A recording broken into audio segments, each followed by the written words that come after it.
नहीं हुआ, क्योंकि ये एक शाखा से दूसरी शाखा पर, दूसरी शाखा से तीसरी शाखा पर, तीसरी शाखा से चौथी शाखा पर, धीरे धीरे सनई सनई इस भूमि पर आया है। ये भागवत रूपी फल श्रीमन नारायण प्रभु ने ब्रह्मा जी को दिया, ब्रह्मा जी ने यह फल नारद जी को दिया, नारद जी ने यह फल वेद व्यास जी को दिया, और वेद व्यास जी ने यह फल सुखदेव जी को दिया, और सुखदेव जी ने यह फल राजा परीक्षित को दिया, और राजा परीक्षित के माध्यम से हम और आप सबको सुलभ हुआ है। इसलिए सीधी सीधी भूमि पर नहीं आया है, ये पिलपिला फल नहीं है, ये ताजा फल है। संत बोले मान लिया ताजा फल है, लेकिन इसका परीक्षण कैसे होगा कि मधुर फल है, पका हुआ है, मीठा है, ललितम फलम। व्यास जी बोले देखो, फल का उत्तम पारखी होता है तोता, और तोता जिस फल में चोंच मार देता है ना, वो फल निश्चित रूप से मीठा होता है। और इस भागवत रूपी फल में सुखदेव स्वरूप तोते की चोंच लगी हुई है। सुखमुखादम रतद्रव संयुतम, इसलिए निश्चित रूप से मधुर फल है। और इस फल को खूब पियो। संत बोले महाराज जय हो, हमने सुना है या तो फल खाए जामे या चूसे जामे। केले को खाया जाता है, आम को चूसा जाता है, पर ये कौन सा फल है जिसे पिया जाए? पियो पेबती भागवतम रसमालयम। व्यास जी बोले कि खाया उसको जाता है, पिया उसको जाता है, चूसा उसको जाता है कि जिसमें कुछ फेंकने लायक वस्तु हो, छिलका अथवा गुठली हो। परंतु इस भागवत रूपी में ना तो छिलका है ना गुठली है, इसमें द्रवित फल है, ये अमृत रूपी फल है।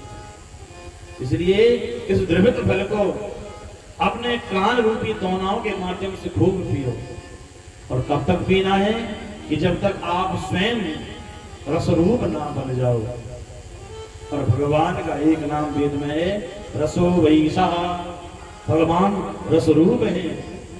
जब तक आप स्वयं द्रवित रूपी फल को पीकर रसरूप ना बन जाएं, तब तक इस फल का खूब पान करो, खूब पियो। फिर वेद व्यास यंत्र में कहते हैं मोहरहो रसिका भविभाव का। व्यास जी इस फल को पिलाने के लिए केवल दो ही लोगों को आमंत्रित कर रहे हैं। किसको? मोहरहो रसिका भविभाव का। एक तो रसिक और भावुक जो जन है, ये रसिक और भावुक जन आइए और इस फल को खूब पियो। संत बोले महाराज जय हो।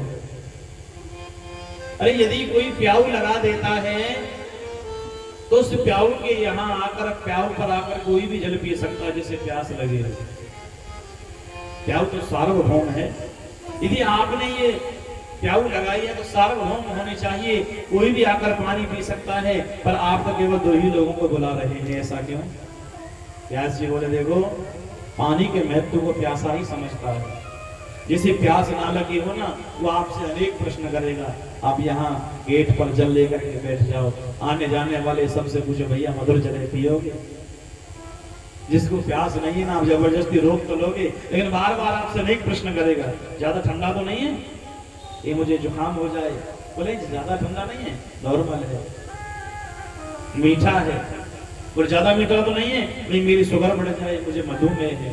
बोले ज्यादा मीठा नहीं है। तो खारा तो नहीं है? बोले खारा नहीं भैया, आरो का जल है। अनेक प्रश्न आपसे बार बार करेगा। क्यों? क्योंकि उसे प्यास नहीं है। और यदि उसे प्यास होती तो आपसे एक भी प्रश्न नहीं करता कि ये मधुर है, ठंडा है, कैसा है, खारा है। तुरंत अंजलि बनाता और पेट भर के जल पीता।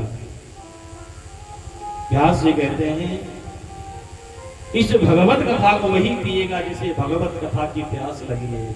इसलिए भावुक और रसिक जनों को आमंत्रित किया है। ये भगवत कथा नैमी शरण की पवित्र भूमि में प्रारंभ है। और आज